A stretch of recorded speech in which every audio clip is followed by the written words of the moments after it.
ಮೊನ್ನೆಯ ಪ್ರಕರಣಕ್ಕೆ ಸಂಬಂಧಪಟ್ಟ ಹಾಗೆ FSL ವರದಿ ಸರ್ಕಾರದ ಕೈ ಸೇರಿದೆ ಅನ್ನುವಂಥ ಮಾಹಿತಿ ಬರ್ತದೆ. ಏನಿಲ್ಲ, ಅದು ಇನ್ನೂ ವರದಿ ಬರಬೇಕು. ನಾವು ಹೇಳಿದ್ದೇವೆ ಆದಷ್ಟು ಬೇಗ ಮಾಡಿ. ಯಾಕೆಂದರೆ ಅದು ಒಂದು ಚಾನೆಲ್ದಲ್ಲ, ಒಂದೇ ಒಂದು ಚಾನಲ್ಲು ಅಥವಾ ಒಂದೇ ಒಂದು ಕ್ಲಿಪ್ಪಿಂಗ್ ಅಲ್ಲ. ಅಲ್ಲಿ ಅದೆಷ್ಟು ಕ್ಲಿಪ್ಪಿಂಗ್ಸು ಅವರು ಸೆಕ್ಯೂರ್ ಮಾಡಿ ಅದನ್ನೆಲ್ಲ ಕೊಟ್ಟಿದ್ದಾರೆ.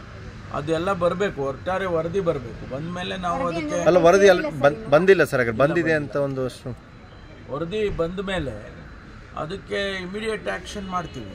ಅದರಲ್ಲಿ ಏನಿದೆ ಅದು ನಮ್ಗೆ ಗೊತ್ತಿಲ್ಲಲ್ಲ. ಅದು ಬಂದ ತಕ್ಷಣ ಅದರ ಪ್ರಕಾರ ಆ್ಯಕ್ಟ್ ಮಾಡ್ತೀವಿ. ಈಗಾಗಲೇ ನಾವು 7 ಜನರನ್ನು ಕರೆಸಿ ಅವರ ಸ್ಟೇಟ್ಮೆಂಟ್ಗಳನ್ನು ತಗೊಂಡು ವಾಯ್ಸ್ ರೆಕಾರ್ಡ್ ಮಾಡಿ ಅದು ಕಂಪ್ಯಾರಿಸನ್ ಮಾಡ್ತಾರೆ.